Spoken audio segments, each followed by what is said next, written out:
നമസ്കാരം. ഇന്ന് നമ്മൾ നോക്കാൻ പോകുന്നത് അനുവാദ് സൈദ്ധാന്തികത തഥാ പ്രായോഗികത എന്ന് പറയുന്ന ടെക്സ്റ്റിലെ 1ഉം 2ഉം ചാപ്റ്ററാണ്. ആദ്യത്തെ ചാപ്റ്ററാണ് അനുവാദ് കാ സ്വരൂപ്.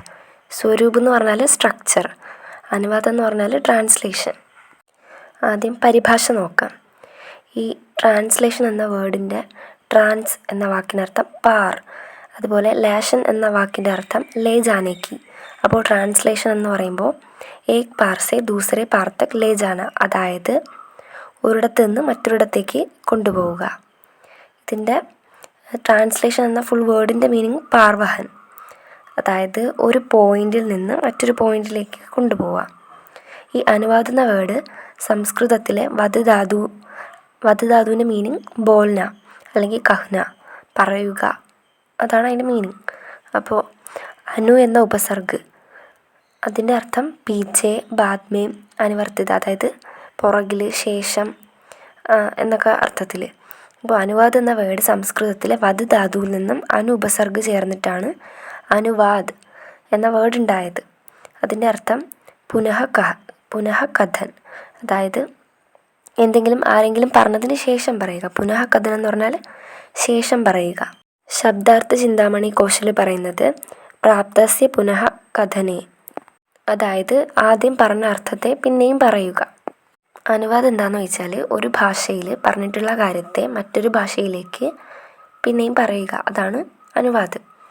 ഇത് പറയുന്ന രീതിയിൽ, ഇപ്പോൾ ഞാൻ പറയുന്നൊരു കാര്യം മറ്റൊരു ഭാഷയിലേക്ക് ഒരാൾ പറയുകയാണെങ്കിൽ അതിന് മൗഖിക അനുവാദം എന്നും, ഇനി എഴുത്തിലൂടെയാണ് ട്രാൻസ്ലേറ്റ് ചെയ്യുന്നതെങ്കിൽ അതിന് ലിഖിത് അനുവാദം എന്നും പറയും. പല ഭാഷകളിൽ ഈ ട്രാൻസ്ലേഷൻ എന്ന വേർഡിന് പകരം പല പല വേർഡ്സ് യൂസ് ചെയ്യുന്നുണ്ട്. തെലുഗുവിൽ അനുവാദം, അതുപോലെ തർജ്ജമ എന്ന വാക്ക് ഉറുദു, ഹിന്ദി, മലയാളം, കശ്മീരി, ബംഗ്ല, ഒരുപാട് ലാംഗ്വേജസിൽ തർജ്ജമ എന്ന വേർഡ് യൂസ് ചെയ്യുന്നുണ്ട്. മലയാളത്തിൽ ട്രാൻസ്ലേഷന് വിവർത്തനം, പരിഭാഷ, മൊഴിമാറ്റം, ഭാഷാന്തരൻ എന്നിങ്ങനെ വേർഡ്സ് പറയുന്നുണ്ട്. അതുപോലെ ഒരുപാട് ഭാഷകളിൽ പല പല പേരുകളിൽ ഈ ട്രാൻസ്ലേഷൻ എന്ന വേർഡ് അറിയപ്പെടുന്നുണ്ട്. അപ്പോൾ ഇത് ചിലപ്പോൾ വൺ വേർഡിനൊക്കെ ചോദിക്കാൻ ചാൻസ് ഉണ്ട്. ഈ ട്രാൻസ്ലേഷൻ അനുവാദം എന്ന വേർഡ് ഏത് വാക്കിൽ നിന്നാണ് വന്നത്, ഇതിൻ്റെ മീനിങ് എന്താണ്, മറ്റ് ഭാഷകളിൽ എന്ത് പേരിലാണ് അറിയപ്പെടുന്നത് എന്നൊക്കെ. അതുപോലെ ഓരോ വേർഡ്സ് തന്നിട്ട് അതിൻ്റെ ഇംഗ്ലീഷ് വേർഡ് എന്താണെന്ന് ചോദിക്കാനും ചാൻസ് ഉണ്ട്. ഇപ്പോൾ മെയിനായിട്ടുള്ളൊരു വാക്കാണ് സ്രോത് ഭാഷ, അതായത് സോഴ്സ് ലാംഗ്വേജ്. ഇതിപ്പോൾ സ്രോത് ഭാഷ അതിൻ്റെ ഇംഗ്ലീഷിൽ എന്താ പറയണത്, അല്ലെങ്കിൽ ഈ സോഴ്സ് ലാംഗ്വേജ് തന്നിട്ട് അത് ഹിന്ദിയിൽ എന്താ പറയണത്, അങ്ങനെയൊക്കെ ക്വസ്റ്റ്യൻ വരാൻ ചാൻസ് ഉണ്ട്. അതുപോലെ ലക്ഷ്യഭാഷേൻ്റെ ഇംഗ്ലീഷ് മീനിങ് ആണ് ടാർജറ്റ് ലാംഗ്വേജ്. ഇനി സ്രോത് ഭാഷ എന്താണെന്ന് പറഞ്ഞാൽ ഏത് ഭാഷയിലെ സാധനമാണോ നമ്മൾ ട്രാൻസ്ലേറ്റ് ചെയ്യാൻ ഉപയോഗിക്കുന്നത്, അതായത് ബേസ് ആയിട്ടൊരു സാധനം ഉണ്ടാവുമല്ലോ, ബേസ് ആയിട്ടിരിക്കുന്നത് എന്താണോ നമ്മൾ ട്രാൻസ്ലേറ്റ് ചെയ്യാൻ യൂസ് ചെയ്യുന്നത്, അതിൻ്റെ ഭാഷയാണ് ഈ സ്രോത് ഭാഷ. ലക്ഷ്യഭാഷ അല്ലെങ്കിൽ ടാർജറ്റ് ലാംഗ്വേജ് എന്ന് പറഞ്ഞാൽ നമ്മൾ ഏത് ഭാഷയിലേക്കാണോ ട്രാൻസ്ലേറ്റ് ചെയ്യുന്നത് ആ ഭാഷേനെയാണ് ടാർഗറ്റ് ലാംഗ്വേജ് എന്ന് പറയുന്നത്. ഇനി ഇതിന് ഒരുപാട് പേര് പല പല പരിഭാഷകൾ കൊടുത്തിട്ടുണ്ട്. അപ്പോൾ ആരൊക്കെ എന്തൊക്കെയാണ് പറയുന്നത്, ഏത് ബുക്കിലാണ് പറയുന്നത് എന്നൊക്കെ ഒന്ന് ശ്രദ്ധിക്കണം. ഇതിൽ ഡോക്ടർ ഭോലാനാഥ് തിവാരി അദ്ദേഹത്തിൻ്റെ അനുവാദ് വിജ്ഞാനം എന്ന് പറയുന്ന ടെക്സ്റ്റിൽ പറയുന്നത്, അതുപോലെ ഡോക്ടർ കൈലാസ് ചന്ദ്ര ഭട്ടിയ, അങ്ങനെ ഒരുപാട് പേര്, ഡോക്ടർ NE വിശ്വനാഥ് അയ്യർ, ഇങ്ങനെ ഒരുപാട് പേരുടെ പേരുകളും അവരുടെ ടെക്സ്റ്റും അവരെന്താ പറയുന്നത് എന്നൊക്കെ കൊടുത്തിട്ടുണ്ട്. അപ്പോൾ അതൊക്കെ ജസ്റ്റ് ഒന്ന് നോക്കി വയ്ക്കുക. ഇതിൽ സിഡ്നി പറയുന്നത് ideas can be translated. Ideas നമുക്ക് ട്രാൻസ്ലേറ്റ് ചെയ്യാൻ പറ്റും, but not the words and their associations. അതായത് ഇപ്പോൾ ഒരു വേർഡ് ഉണ്ട്, ആ വേർഡ് കറക്റ്റ് ട്രാൻസ്ലേറ്റ് ചെയ്യാൻ പറ്റത്തില്ല, പക്ഷേ ഐഡിയ അല്ലെങ്കിൽ അതിന് ഈക്വലൻ്റ് ആയിട്ടുള്ള വേർഡൊക്കെ കിട്ടും, പക്ഷേ സെയിം സാധനം തന്നെ ട്രാൻസ്ലേറ്റ് ചെയ്യാൻ പറ്റത്തില്ല. അതുപോലെ ഫിറ്റ്ജെറാൾഡ് പറയുന്നത് live sparrow is better than A stuffed eagle, അതായത് ഒരു ഇല്ലാത്ത ഈഗിൾ, അതായത് ഈ ഉണ്ടാക്കി വെച്ചേക്കണതിനെക്കാട്ടിലും ജീവനുള്ള ഒരു കുരുവി, ഒരു സ്പാരോ ആണ് ബെറ്റർ എന്നാണ് അദ്ദേഹം പറയുന്നത്. അതായത് ഈ ഒരു കൃത്രിമത, അതിനെയാണ് ഈ ഫിറ്റ്ജെറാൾഡ് ഈ ലൈവ് സ്പാരോ എന്നൊക്കെ പറഞ്ഞിട്ട് ഇവിടെ ഉദ്ദേശിച്ചിരിക്കുന്നത്. അപ്പം അങ്ങനെ ഒരുപാട് പേര് പറയുന്ന സാധനങ്ങളുണ്ട്. അപ്പോൾ അതൊക്കെ ചിലപ്പം തന്നിട്ട് ഇന്ന അനോട്ടേഷനെ സ്ഥാപിക്കുക എന്നൊക്കെ പറഞ്ഞിട്ട് ചിലപ്പോൾ ചോദിക്കാം. തുടർന്ന് അങ്ങോട്ട് പോകുമ്പം കാണുന്ന ടോപ്പിക്കാണ് അനുവാദ് വിജ്ഞാനാണോ കലയാണോ അതോ ശില്പമാണോ എന്ന് പറഞ്ഞിട്ട്. അപ്പോൾ അനുവാദ് സയൻസ് ആണെന്ന് പറഞ്ഞാൽ കുറച്ച് ആൾക്കാരുണ്ട്. അതുപോലെ കലയാണെന്ന് പറയുന്നവരുണ്ട്, ശില്പമാണെന്ന് പറയുന്നവരുണ്ട്, ഇത് മൂന്നും ആണെന്ന് പറയുന്നവരും ഉണ്ട്. ഇത് മൂന്നും ആണെന്ന് പറയുന്നവരാണ് ഈ ഡോക്ടർ ഭോലാനാഥ് തിവാരി, വിശ്വനാഥ് അയ്യർ എന്നിവരൊക്കെ. ഇനി അനുവാദ്, ഈ ട്രാൻസ്ലേഷൻ എന്തുകൊണ്ടാണ് സയൻസ് ആണെന്ന് പറയുന്നതെന്ന് നോക്കാം. സയൻസ് എന്ന് പറഞ്ഞാൽ എന്തെങ്കിലും ഒരു വിഷയത്തെ പറ്റിയിട്ടുള്ള ഒരു പർട്ടിക്കുലർ നോളജാണ്. എക്സാമ്പിൾ മനോവിജ്ഞാൻ, സൈക്കോളജി, ഭാഷാവിജ്ഞാൻ, ലിംഗ്വിസ്റ്റിക്സ്, രാജനീതിക് വിജ്ഞാൻ, പൊളിറ്റിക്കൽ സയൻസ് എന്നിവയൊക്കെ ആ ഒരു പ്രത്യേക സബ്ജക്റ്റിനെ പറ്റിയിട്ടുള്ള ഒരു പർട്ടിക്കുലർ നോളജാണ്. അപ്പോൾ അനുവാദം അതുപോലെയാണ് എന്ന് പറയുന്ന ആൾക്കാരുണ്ട്. ഈ ട്രാൻസ്ലേഷൻ വരുന്നത് അപ്ലൈഡ് സയൻസിൻ്റെ ഉള്ളിലാണ്, അതായത് പ്രായോഗിക് ഭാഷാവിജ്ഞാനകത്താണ് ഈ അനുവാദം വരുന്നത്. ഈ അപ്ലൈഡ് സയൻസ് അല്ലെങ്കിൽ പ്രായോഗിക് ഭാഷാവിജ്ഞാനം എന്ന് പറഞ്ഞാൽ ഈ ട്രാൻസ്ലേഷനകത്ത് എന്തൊക്കെ പ്രോസസ്സ് ഉണ്ട്, എന്തൊക്കെ പ്രക്രിയകൾ അതിനകത്തുണ്ട്, അതിൻ്റെയൊക്കെ ഒരു സയൻറ്റിഫിക് സ്റ്റഡി അല്ലെങ്കിൽ ഈ സയൻറ്റിഫിക്കലി ഉള്ള ഒരു അനലൈസിസ് ആണ് ഈ ഒരു അപ്ലൈഡ് സയൻസ് പ്രായോഗിക് ഭാഷാവിജ്ഞാനകത്ത് വരുന്നത്. അപ്പോൾ ഇതിൻ്റെ പ്രോസസ്സുകളും അങ്ങനെയൊക്കെ പഠിക്കുമ്പോഴത്തേക്കിനും ഇതൊരു സയൻറ്റിഫിക് ടോപ്പിക്കായിട്ട് വരും. അതായത് ഇതിന് ചെറിയൊരു ഇങ്ങനെ ഒരു പട്ടിക പോലെ ഒക്കെ കൊടുത്തിട്ട് ഇങ്ങനെ ചെറിയൊരു മോഡലൊക്കെ തന്നിട്ട് പറയുന്നുണ്ട്. ഇത് ഇങ്ങനെ ഡീകോഡ് ചെയ്ത് അതിൽ നിന്ന് എൻകോഡ് ചെയ്യുന്നതാണെന്ന്. അതായത് സ്രോത ഭാഷ, ഈ നമ്മുടെ ബേസ് ലാംഗ്വേജ്, ഈ സ്രോത ഭാഷ ഉണ്ടല്ലോ, സോഴ്സ് ലാംഗ്വേജ്, അതിൽ നിന്ന് നമ്മൾ വിക്രോഡീകരണം, അതായത് ഡീകോഡ് ചെയ്യും. എന്താണ് പറഞ്ഞിരിക്കുന്നത് അത് മനസ്സിലാക്കും. അതിനിങ്ങനെ കുത്തിക്കീറി എന്താണ് സംഭവം, വേർഡ്സൊക്കെ അനലൈസ് ചെയ്ത് എന്താണ് ഉദ്ദേശിച്ചിരിക്കുന്നത്, എന്താണ് സംഭവം പറഞ്ഞിരിക്കുന്നത് അതൊക്കെ മനസ്സിലാക്കും. എന്നിട്ട് അതിനെ ലക്ഷ്യഭാഷയിലേക്ക്, ടാർഗറ്റ് ലാംഗ്വേജിലേക്ക് എൻകോഡ് ചെയ്യും. അതായത് പുനഃ ക്രോഡീകരണം, ഈ നമ്മൾ മാറ്റി മനസ്സിലാക്കിയ സാധനത്തെ മറ്റേ ഭാഷയിലേക്ക് ട്രാൻസ്ലേറ്റ് ചെയ്യും. അങ്ങനെയാണ് പറഞ്ഞിരിക്കുന്നത്. ഇതിൽ യൂജിൻ നീഡ 3 സ്റ്റെപ്സ് പറയുന്നുണ്ട്. ഈ യൂജിൻ നീഡ ഇത്തിരി ഇമ്പോർട്ടൻ്റ് ആയിട്ടുള്ള ഒരാളാണ്. ആദ്യത്തെ സ്റ്റെപ്പ് സ്രോത ഭാഷയ്ക്ക് ഭാവോं को അനുവാദक द्वारा ഗ്രഹൺ, അതായത് നമ്മുടെ സോഴ്സ് ലാംഗ്വേജിലുള്ള എന്താണോ അതിൻ്റെ ആ ഒരു മീനിങ്, ആ സെൻസ് എന്താണ് അത് ട്രാൻസ്ലേറ്റർ മനസ്സിലാക്കുന്നത്. രണ്ടാമത്തെ സ്റ്റെപ്പ് എന്ന് പറഞ്ഞാൽ ഉസ്ക മാനസിക് രൂപസെ ഭാഷാന്തരൻ, അതായത് ഈ ഭാവാത്മകമായിട്ടുള്ള അദ്ദേഹത്തിന് വായിച്ചിട്ട് എന്താണോ മനസ്സിലായത് ആ രീതിയിലുള്ള ഒരു ഭാഷാന്തരൻ. ഇനി മൂന്നാമത്തെ സ്റ്റെപ്പ് ലക്ഷ്യഭാഷാമ്യം അഭിവ്യക്തി, അതായത് ഇപ്പോൾ നമ്മുടെ മനസ്സിൽ ഇതിങ്ങനെ ഡീകോഡ് ചെയ്തെടുത്തല്ലോ, അതിനെ നമ്മുടെ ടാർഗറ്റ് ലാംഗ്വേജിലേക്ക് എക്സ്പ്രസ് ചെയ്യുന്നത്, അതാണ് മൂന്നാമത്തെ സ്റ്റെപ്പ്. ഇതിൽ നമ്മൾ ട്രാൻസ്ലേറ്റ് ചെയ്യുന്നതിന് മുന്നേ ചിന്തിക്കുമല്ലോ എന്താണ് എഴുതേണ്ടത്. അതുപോലെ കമ്പയർ ചെയ്യും. നമ്മൾ ഇപ്പോൾ വായിച്ചൊരു വേർഡ് മറ്റേ ഭാഷയിൽ ഏത് വേർഡ് വരും, ഇന്ന വേർഡ് ഇതിൽ ആപ്റ്റാവോ, അങ്ങനെയൊക്കെ വെച്ചിട്ട് കമ്പയർ ചെയ്യും. അതുപോലെ ഇതൊക്കെയാണെങ്കിൽ ഈ ഭാഷാവിജ്ഞാനെയാണ് ബേസ് ചെയ്യുന്നത്. അതായത് ലിംഗ്വിസ്റ്റിക്സിനെ ഈ ഒരു സയൻസ് ആണെന്ന് പറയുമ്പോൾ നമ്മളെന്താ അതിൽ കുറച്ച് പ്രക്രിയകൾ, സ്റ്റെപ്സ് ഉണ്ട്, പ്രോസസ്സുണ്ട്. നമ്മൾ ചിന്തിക്കും, കമ്പയർ ചെയ്യും. അങ്ങനെ ഇത് വിജ്ഞാനമാണ്. ഈ ട്രാൻസ്ലേഷനും സയൻസ് പോലെ ഒരു ഫീൽഡാണ് എന്ന് പറയാൻ വേണ്ടി പറഞ്ഞിരിക്കുന്നതാണ്. നമ്മൾ ട്രാൻസ്ലേറ്റ് ചെയ്യുന്നതിന് മുന്നേ ചിന്തിക്കും, കമ്പയർ ചെയ്യും എന്നൊക്കെയുള്ള സ്റ്റെപ്സ്. അതുപോലെ നമ്മളിതിൽ ഫോളോ ചെയ്യാനുള്ള കുറച്ച് റൂൾസ് ഉണ്ട്. അപ്പോൾ ഇതൊക്കെ കാരണമാണ് ഈ ട്രാൻസ്ലേഷൻ അനുവാദ് വിജ്ഞാനാണെന്ന് പറയുന്നത്. ഇനി അടുത്ത് കലയാണെന്ന് എന്തുകൊണ്ടാണ് പറയുന്നതെന്ന് നോക്കാം. കല എന്ന് പറഞ്ഞാൽ സർജന, ക്രിയേഷനാണ്. ഈ കല എന്ന് പറയുന്ന സാധനം നമ്മൾ പ്രാക്ടീസ് കൊണ്ട് ഉണ്ടാക്കുന്നതല്ല. അത് ഓൾറെഡി ചിലപ്പോൾ ഒരാളുടെ മൈൻഡിൽ ഓട്ടോമാറ്റിക്കലി ഉള്ള സാധനമാണ്. ഒരു ആർട്ടിസ്റ്റ് ആവാൻ, ഒരു കലാകാരാവാനായിട്ട് അയാളുടെ ഉള്ളിൽ കുറച്ച് ക്രിയേഷൻ, കുറച്ച് കഴിവ് വേണം. അല്ലാണ്ട് പ്രാക്ടീസ് മാത്രം കൊണ്ട് ഒരാൾക്കൊരു കലാകാരാവാൻ പറ്റത്തില്ല. അതിന് ചിലപ്പോൾ ബെറ്റർ ആക്കാം, പക്ഷേ നമ്മുടെ ഉള്ളിൽ ആ ഒരു വാസന വേണം. ഒരു കലാകാരൻ്റെ വ്യക്തിത്വം, അതുപോലെ അദ്ദേഹത്തിൻ്റെ ആ ഒരു മൈൻഡ്, ഒരു അപ്രോച്ച് അയാളുടെ ആ ഒരു സൃഷ്ടിയിലും വരും. അതിന് എക്സാമ്പിളായിട്ട് പറഞ്ഞിരിക്കുന്നതാണ് ഒരേ സാധനം. ഇപ്പോൾ ഒരേ പാരഗ്രാഫ് 2 കുട്ടികൾക്ക് എഴുതാൻ കൊടുത്താൽ 2 പേരും ഒരുപോലെ ആയിരിക്കത്തില്ല ട്രാൻസ്ലേറ്റ് ചെയ്ത്. 2 പേര് 2 രീതിയിലായിരിക്കും ഒരു വിഷയത്തെ പറ്റി എഴുതുന്നത്, അല്ലെങ്കിൽ ഈ കൊടുത്ത സാധനത്തെ 2 രീതിയിലായിരിക്കും എഴുതുന്നത്. അപ്പം ഒരുപോലെ 2 പേർക്കും എഴുതാൻ പറ്റത്തില്ല. ഈ കാവ്യം, കവിത ഒക്കെ സർജന അല്ലെങ്കിൽ കലയാണ്. അപ്പോൾ അതിനെ പറ്റിയിട്ടുള്ള അനുവാദ്, ട്രാൻസ്ലേഷൻ എന്ന് പറയുമ്പം പുനഃസർജനയാണ്. അതായത് പിന്നെയും ഒരു ക്രിയേഷൻ തന്നെയാണ്. പക്ഷേ അതിലെ പ്രോസസ്സ് മാത്രമേ ഡിഫറെൻ്റ് ആയിട്ടുള്ളൂ. ഈ ഓൾറെഡി കവി എഴുതിയതാണ് അദ്ദേഹത്തിൻ്റെ ആശയങ്ങൾ. അപ്പോൾ ഇത് വായിച്ചിട്ട് ട്രാൻസ്ലേറ്റ് ചെയ്യുമ്പം അത് പിന്നെയും ഒരു ക്രിയേഷൻ തന്നെയായിട്ടാണ് ഇവിടെ പറയുന്നത്. ഒരാൾക്ക് പ്രാക്ടീസ് കൊണ്ട് മാത്രം ഒരു കലാകാരനാവാൻ പറ്റത്തില്ലല്ലോ. അതുപോലെ തന്നെയാണ് ട്രാൻസ്ലേറ്ററും. അതുകൊണ്ടാണ് ഈ അനുവാദിനെ കല എന്ന് പറയുന്നത്. ഇതിനെ സപ്പോർട്ട് ചെയ്തുകൊണ്ട് ലൂതർ പറയുന്നത് interpreting is not everybody's art. അതായത് ഇൻ്റർപ്രറ്റിംഗ് എന്ന് പറഞ്ഞാൽ ഈ കോപ്പിങ് അത് എല്ലാവരുടെയും ആർട്ടല്ല എന്നാണ് പറഞ്ഞിരിക്കുന്നത്.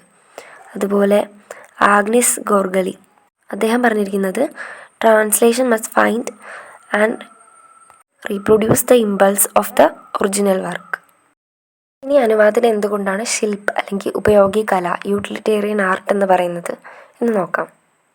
ഈ ശില്പ് അല്ലെങ്കിൽ ഉപയോഗി കലേൻ്റെ എക്സാമ്പിളാണ് ഫർണിച്ചർ ഉണ്ടാക്കുക, പാത്രങ്ങൾ ഉണ്ടാക്കുക, ബന്ദൂക്ക്, തോക്ക് ഉണ്ടാക്കുക, മെഷീൻ ഉണ്ടാക്കുക. ഇങ്ങനത്തെ സാധനങ്ങളൊക്കെ ഉണ്ടാക്കുന്നത് ഒരു ശില്പ് അല്ലെങ്കിൽ യൂട്ടിലിറ്റേറിയൻ ആർട്ടാണ്. ഒരു ശില്പീനെ കൊണ്ടേ ഇതൊക്കെ ചെയ്യാൻ പറ്റുള്ളൂ. ഈ ശില്പം എന്ന് പറയുന്ന സാധനം പ്രാക്ടീസ് കൊണ്ടും ട്രെയിനിങ് കൊണ്ടും ഒക്കെ ആർജിച്ചെടുക്കുന്നതാണ്. ഇത് ആ ഒരു സിറ്റുവേഷനിൽ ഡെയിലി കാണുന്ന ആൾക്ക് ചെയ്യാൻ പറ്റും. അപ്പോൾ ആ ഒരു അറ്റ്മോസ്ഫിയർ, വാതാവരണം ഒക്കെ ഇതിനെ ഹെൽപ്പ് ചെയ്യുന്നുണ്ട്. വാതാവരണം അതായത് ഈ ഒരു അറ്റ്മോസ്ഫിയറും പ്രാക്ടീസും ഈ ശില്പകല അല്ലെങ്കിൽ ഈ ഒരു യൂട്ടിലിറ്റേറിയൻ ആർട്ട് പഠിക്കാൻ പറ്റും. യൂജിൻ നീഡ പറയുന്നത് അനുവാദ് വിജ്ഞാൻ സെ കഹീം ബഡ്കർ ഹെ. ഇത് സയൻസ് മാത്രമല്ല, അതിൽ നിന്നും ഒരുപാട് മുകളിലാണ്. വഹ് കൗശൽ ബി ഹെ, അത് യൂട്ടിലിറ്റേറിയൻ ആർട്ടാണ്. अंतिम विश्लेषण से यह सिद्ध होता है कि पूर्णतः संतोषजनक अनुवाद हमेशा एक कला रहा है.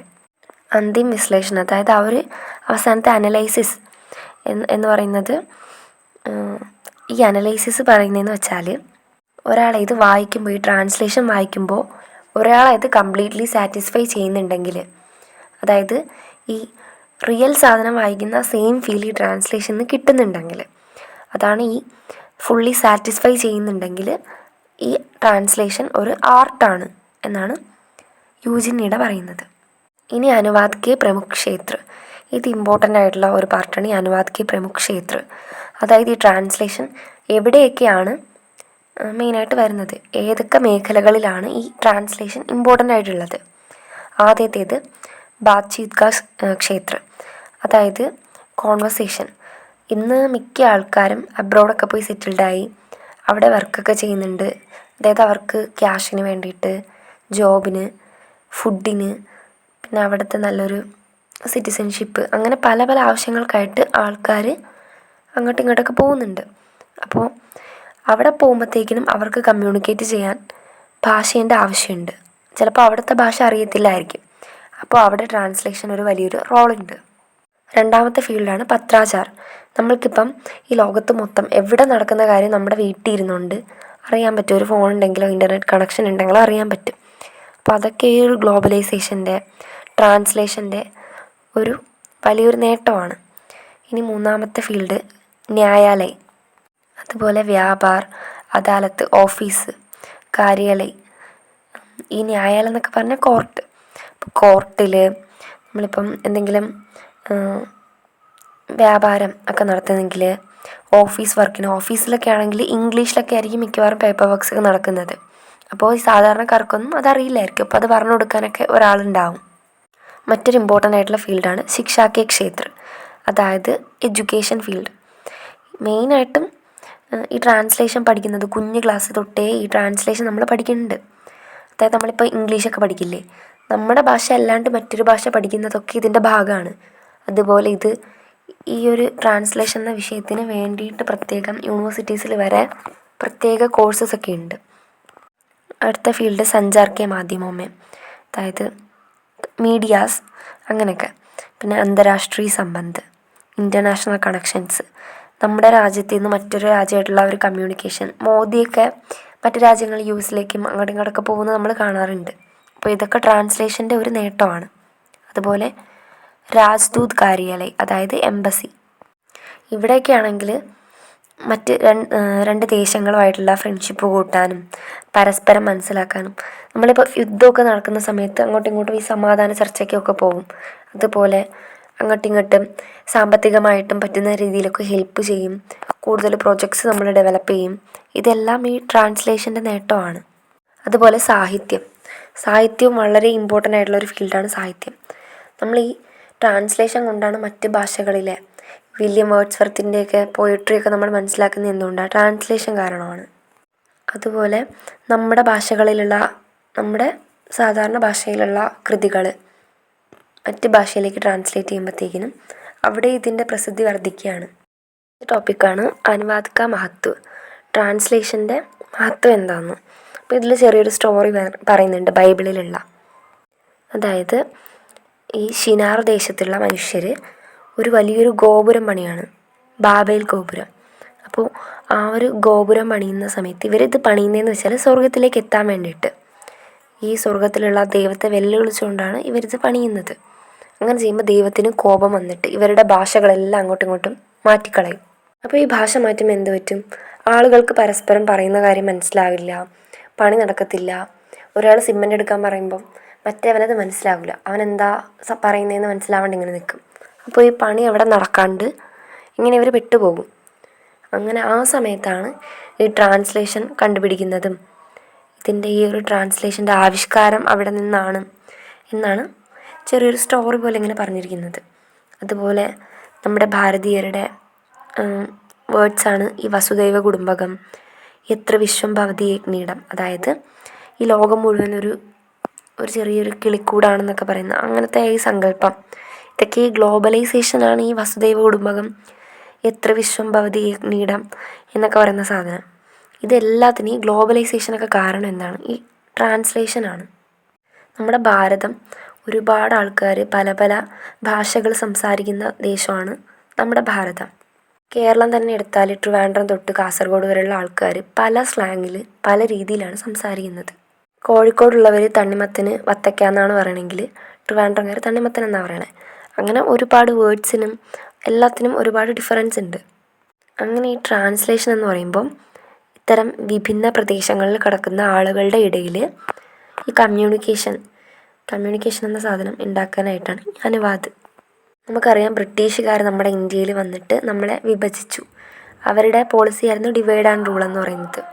ആ സമയത്ത് നമ്മുടെ പൊളിറ്റീഷ്യൻസ് അല്ലെങ്കിൽ സ്വാതന്ത്ര്യ സമര സേനാനികൾ നേരിട്ട ഏറ്റവും വലിയ പ്രശ്നം ഈ യൂണിറ്റിയുടെ, നമ്മൾ ഭാരതീയരെല്ലാം ഒന്നിച്ച് നിൽക്കണം, എന്നാലേ ഇവന്മാരെ നമുക്ക് ഓടിക്കാൻ പറ്റൂ, ഈ ഒരു മെസ്സേജ് പാസ് ചെയ്യാനായിട്ട് ഒരു മീഡിയം, ഭാഷയുടെ ഒരു മീഡിയം അവർക്കില്ലായിരുന്നു. അതായത് കോമൺ ആയിട്ടുള്ള ഒരു ഭാഷ അവർക്കില്ലായിരുന്നു.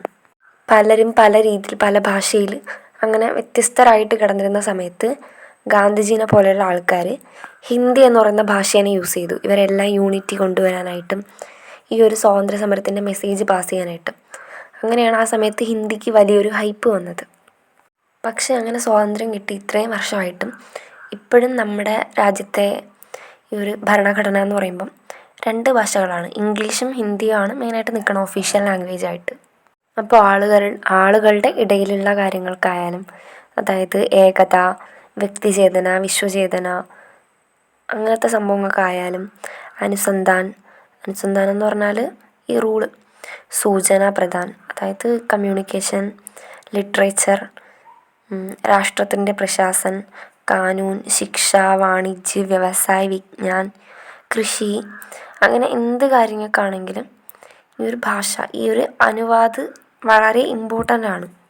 അത് പണ്ട് കാലം തൊട്ടേ ഇവർ ഈ ബില്ലൊക്കെ പാസ്സാക്കും അല്ലെങ്കിൽ ഈ നിയമങ്ങൾ ഇറക്കുമ്പോഴത്തേക്കിനും ഈ പ്രാദേശിക ഭാഷകളിലും അതുപോലെ 2 ഭാഷകളിലായിട്ടൊക്കെ പറയലുണ്ടായി.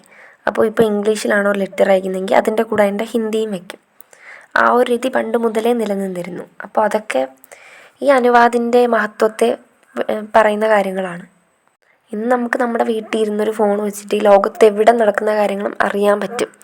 അപ്പം ഇതൊക്കെ ഈ അനുവാദിൻ്റെ വളരെ വലിയൊരു നേട്ടമാണ്, അതിൻ്റെ ഒരു മഹത്വമാണ് ഇതൊക്കെ കാണിക്കുന്നത്. ഇനി എന്താണ് ആദർശ് അനുവാദിൻ്റെ വിശേഷതകളെന്ന് നോക്കാം.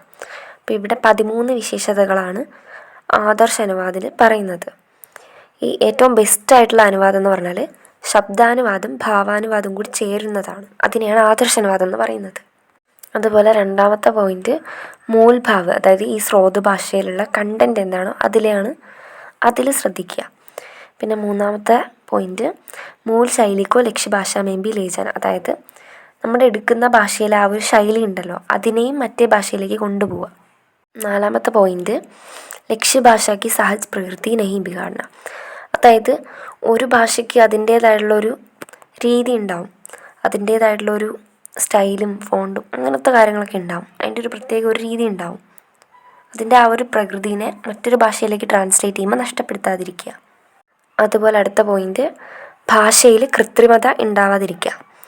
ഈ ഭാഷ നമ്മൾ ട്രാൻസ്ലേറ്റ് ചെയ്യുന്ന സമയത്ത് വൈജ്ഞാനികമായിട്ടുള്ള സയൻറ്റിഫിക് ആയിട്ടുള്ള വിഷയങ്ങളിലാണെങ്കിൽ ഓക്കെയാണ് വേർഡ് ടു വേർഡ് ചെയ്യുമ്പം. പക്ഷെ ഒരു കവിതയൊക്കെ ഇപ്പം മലയാളത്തിലെ പൂവെന്ന് പറയുന്ന വാക്ക് ഇംഗ്ലീഷിൽ ഫ്ലവർ എന്ന് അതുപോലെയൊക്കെ ചെയ്യുമ്പം ചില വേർഡ്സൊക്കെ ഇങ്ങനെ നമ്മൾ മറ്റേ ചാരുചന്ദ്രിക്ക് അങ്ങനെയൊക്കെ പറയുന്ന സാധനങ്ങൾ അതുപോലെ ഇംഗ്ലീഷിലൊക്കെ ചെയ്യുമ്പോൾ ഒരു രസം ഉണ്ടാവില്ല. അപ്പോൾ അതിൻ്റെ ആ ഒരു കൃത്രിമത ഉണ്ടാവും, അത് വരാതിരിക്കുക. ഇനി അടുത്ത പോയിന്റ് ലക്ഷ്യഭാഷ പർ മൂൽ രചനാക്ക പ്രഭാവ് ഹോന, അതായത് ടാർഗറ്റ് ലാംഗ്വേജിൽ ഈ ഒരു സോഴ്സ് ലാംഗ്വേജിൻ്റെ ആ ഒരു ഇൻഫ്ലുവൻസ് ഉണ്ടാവുക. ഏഴാമത്തെ പോയിന്റ് അനുവാദ്, അതായത് ഈ ട്രാൻസ്ലേഷൻ മനസ്സിലാക്കാൻ പറ്റുന്നതായിരിക്കണം. പിന്നെ എട്ടാമത്തെ പോയിന്റ് സൂക്ഷ്മഭാവങ്ങൾ ഭാവന, ഈ ഭാവങ്ങളൊക്കെ വരുമ്പം അവിടെ ഈ സൂക്ഷ്മമായിട്ടുള്ള ഭാവങ്ങൾക്ക് ഭാവാനുവാദം ചെയ്യണം. ഒമ്പതാമത്തെ പോയിന്റ് വൈജ്ഞാനിക് വിഷയം, അതായത് സയൻറ്റിഫിക് ആയിട്ടുള്ള ടോപ്പിക്സിലൊക്കെ ശബ്ദാനുവാദം, ഈ ടെക്നിക്കലായിട്ടുള്ള സയൻറ്റിഫിക് ആയിട്ടുള്ള വിഷയങ്ങൾക്കൊക്കെ ഏറ്റവും കറക്റ്റായിട്ടുള്ളത് ശബ്ദാനുവാദമാണ്. അടുത്ത് പത്താമത്തെ പോയിന്റ് ലക്ഷ്യഭാഷാമേ മൂൽഭാഷക ഗന്ധന ആവേ. ഈ ഗന്ധം എന്ന് പറയുമ്പോൾ നമ്മുടെ സ്മെല്ലല്ല, അതായത് പക്ക കോപ്പി ആവരുത്. ഈ ലക്ഷ്യഭാഷ മൂൽഭാഷയുടെ ആ ഒരു കോപ്പി ആവാണ്ടിരിക്കുക. ഇനി 11ാമത്തെ പോയിന്റ് പാഠക്കോ മൂല അഭിവ്യക്തി സൗന്ദര്യ പദാലയ്ക്ക്, അതായത് എന്താണ് ഉദ്ദേശിച്ചിരിക്കുന്നത് ആ ഒരു സംഭവം അതുപോലെ അതിൻ്റെ ആ ഒരു ഫീലോടുകൂടി മനസ്സിലാക്കുക. ഇനി 12ാമത്തെ പോയിന്റ് ഈ അനുവാദകൻ്റെ, ഈ ലേഖക് അദ്ദേഹത്തിൻ്റെ ഒരു ശൈലിയിലും രീതിയിലും അദ്ദേഹത്തിൻ്റെ വ്യക്തിത്വമായിരിക്കും തൻ്റെ കൃതിയിൽ എഴുതിയിരിക്കുന്നത്. അപ്പോൾ ഈ ട്രാൻസ്ലേറ്റർ അത് ചെയ്യുമ്പം ഈ ലേഖകൻ്റെ പ്രഭാവം എന്താണോ, ലേഖകൻ എന്താണോ ഉദ്ദേശിച്ചിരിക്കുന്നത് അതാണ് ട്രാൻസ്ലേറ്റ് ചെയ്യാനുള്ളത്. അല്ലാണ്ട് ഈ ട്രാൻസ്ലേറ്ററിൻ്റെ ആ ഒരു ശൈലി അതിലേക്ക് വരാൻ പാടില്ല, ട്രാൻസ്ലേറ്ററിൻ്റെ വ്യക്തിത്വം. ഇത് തന്നെയാണ് ഈ 13ാമത്തെ പോയിന്റ്. ട്രാൻസ്ലേറ്ററിൻ്റെ വ്യക്തിത്വം ഈ മൂൽ ലേഖകിൽ അദ്ദേഹത്തിൻ്റെ വ്യക്തിത്വത്തിലേക്ക് വരാൻ പാടില്ല. ഈ എല്ലാ കാര്യങ്ങളും വന്നില്ലെങ്കിലും ഏറെക്കുറെ എല്ലാം വന്നാൽ തന്നെ അതൊരു ആദർശ അനുവാദമായിട്ടാണ് പറയുന്നത്. ഇമ്പോർട്ടൻ്റ് ആയിട്ടുള്ളൊരു സാധനമാണ് അനുവാദകന് എന്തൊക്കെ ഗുണങ്ങളാണ് വേണ്ടതെന്ന്. അതായത് ഒരു ട്രാൻസ്ലേറ്ററിന് എന്തൊക്കെ ഗുണങ്ങളാണ് വേണ്ടതെന്ന് മെയിനായിട്ട് 3 ഗുണങ്ങളാണ് ഇവിടെ പറയുന്നത്. ആദ്യം മെയിനായിട്ട് ഈ സോഴ്സ് ലാംഗ്വേജ്, അതായത് സ്രോതഭാഷ, എന്തിനെയാണോ അവർ ട്രാൻസ്ലേറ്റ് ചെയ്യാൻ ഉദ്ദേശിക്കുന്നത് അതിനെ നന്നായിട്ട് അറിവ് വേണം ആ ഭാഷയിൽ. രണ്ടാമത്തെ പോയിന്റ് ലക്ഷ്യഭാഷ ടാർഗറ്റ് ലാംഗ്വേജ്, ഏതിലേക്കാണോ അവർ ട്രാൻസ്ലേറ്റ് ചെയ്യാൻ ഉദ്ദേശിച്ചിരിക്കുന്നത് ആ ഭാഷയിലും നല്ല ജ്ഞാനം അറിവ് വേണം. അതുപോലെ വിഷയജ്ഞാനവും വേണം, എന്ത് വിഷയമാണ് ഇവിടെ എടുക്കുന്നത് അതിൻ്റെ അറിവ് വേണം. അതാണ് 3ാമത്തെ പോയിന്റ്. ഈ 3 ഗുണങ്ങളെയാണ് മെയിനായിട്ട് ഒരു ട്രാൻസ്ലേറ്ററിന് വേണമെന്നിവിടെ പറഞ്ഞിരിക്കുന്നത്. അതായത് സ്രോതഭാഷ, ലക്ഷ്യഭാഷ, ഈ 2 ഭാഷകളും നന്നായിട്ട് കൈകാര്യം ചെയ്യാൻ പറ്റണം. അതുപോലെ ആ വിഷയം എന്താണ് അത് മനസ്സിലാക്കി കറക്റ്റായിട്ട് കൈകാര്യം ചെയ്യാൻ പറ്റണം. ഈ 3 ഗുണങ്ങളാണ് മെയിനായിട്ട് ഒരു ട്രാൻസ്ലേറ്ററിന് വേണ്ടത്. ഇനി അടുത്ത് നമുക്ക് ലിപ്യന്തരണം പ്രതിലേഖനം എന്താണെന്ന് നോക്കാം. അപ്പോൾ ഇതിൻ്റെ രണ്ടിൻ്റെ ഡിഫറൻസ്, ഈ ലിപ്യന്തരൻ്റെ ഇംഗ്ലീഷ് വേർഡാണ് ട്രാൻസ്ലിട്രേഷൻ, അതുപോലെ പ്രതിലേഖൻ്റെ വേർഡാണ് ട്രാൻസ്ക്രിപ്ഷൻ. ഇതിൻ്റെ ഡിഫറൻസ് എന്താണെന്ന് നോക്കാം. ലിപ്യന്തരണം അല്ലെങ്കിൽ ട്രാൻസ്ലിറ്ററേഷൻ എന്ന് പറഞ്ഞാൽ ഒരു ഭാഷയിലെ വാക്കിനെ മറ്റൊരു ഭാഷയിലേക്ക് ഈ ഒരു വേർഡിനെ കൊണ്ടുപോകുമ്പോഴത്തേക്കിനും അതിന് ഈക്വലൻ്റ് ആയിട്ടുള്ള വേർഡ് അവിടെ ഇല്ല. അങ്ങനൊരു സിറ്റുവേഷൻ വരുമ്പോഴത്തേക്കിനും ആ ഭാഷയിലുള്ള അവിടെ യൂസ് ചെയ്യാനുള്ളൊരു വേർഡ് ഉണ്ടാവുമല്ലോ, അപ്പോൾ ആ വേർഡ് അവിടെ കിട്ടത്തില്ല നമുക്ക്. അങ്ങനെ ചെയ്യുമ്പോൾ നമ്മുടെ ഈ ഒരു സ്രോത ഭാഷയിൽ എന്ത് വാക്കാണോ ആ വാക്കിനെ നൈസായിട്ട് മാറ്റി അതിൻ്റെ വേർഡ്സിൻ്റെ മീൻസ് ആ വേർഡിൻ്റെ ലെറ്റേഴ്സ് മാറ്റിയിട്ട് നമ്മൾ ഉദ്ദേശിക്കുന്ന ഭാഷയിലെ ലെറ്റേഴ്സ് ഇട്ടിട്ട് പ്രൊനൗൺസിയേഷൻ അനുസരിച്ച് ആ ലെറ്റേഴ്സ് ഇട്ടിട്ട് മറ്റേ ഭാഷയിൽ അതുപോലെ പോയി എഴുതും. എക്സാമ്പിൾ നോക്കുകയാണെങ്കിൽ മലയാളത്തിലെ 4 കെട്ട്, അത് നമുക്ക് ഇംഗ്ലീഷിലേക്ക് ഈ നാലുകെട്ട് എന്ന വേർഡ് ഇംഗ്ലീഷ് ലാംഗ്വേജിലില്ല. അപ്പോൾ നമ്മൾ ഈ നാലുകെട്ടിൻ്റെ സ്പെല്ലിങ് NALUKETTU എന്നാക്കിയിട്ട് ഇംഗ്ലീഷിൽ എഴുതുമ്പം നാലുകെട്ടെന്ന് അങ്ങനെ എഴുതും. അതുപോലെ ഓണത്തിന് അത് നമ്മുടെ കേരളത്തിലൊക്കെ ആഘോഷിക്കുന്ന സാധനമാണ് ഈ ഓണം. അപ്പോൾ ഇംഗ്ലീഷുകാർക്ക് ഈ ഓണം എന്താണെന്നറിയില്ല. അപ്പോൾ ONAM എന്ന് ഇടും. അതുപോലെ പാതേയം, ഞാറ്റുവേല, ഇങ്ങനത്തെയൊക്കെ വേർഡ്സൊക്കെ. അപ്പോൾ അതാണ് ലിപ്യന്തരം. ഇനി പ്രതിലേഖനം എന്താണെന്ന് നോക്കാം. ഈ പ്രതിലേഖനെ ശ്രുതിലേഖനം എന്നും പറയും, അതായത് ട്രാൻസ്ക്രിപ്ഷൻ. നേരത്തെ നമ്മൾ പറഞ്ഞു ഒരു ഭാഷയിലെ വാക്കിന് നമ്മൾ മറ്റ് ലെറ്റേഴ്സ് മാറ്റിയിട്ട് എഴുതുമെന്ന്. ഇനി ഇതാണെങ്കിൽ നമ്മൾ കേൾക്കുന്ന എന്താണോ, നമ്മളിപ്പം കേൾക്കുന്നത് എന്താണോ അതിനെ ലെറ്റേഴ്സിലേക്ക് മാറ്റുന്നതിനെയാണ് ഈ പ്രതിലേഖൻ അല്ലെങ്കിൽ ശ്രുതിലേഖൻ എന്ന് പറയുന്നത്. എക്സാമ്പിൾ നോക്കുകയാണെങ്കിൽ അക്കാഡമി. ഈ അക്കാഡമി എന്ന വേർഡ് അക്കാദമി എന്ന് ഹിന്ദിയിൽ പറയൂലേ. അതുപോലെ ഡിസംബറിന് ഡിസംബർ, അരിസ്റ്റോട്ടലിന് അരസ്തു, സോക്രട്ടീസിന് സുഖറാത്ത്, നമസ്തേ എന്ന് പറയും, മംഗ്ലീഷ്, അതുപോലെ ഹോസ്പിറ്റലിന് അസ്പതാൽ എന്നൊക്കെ പറയും.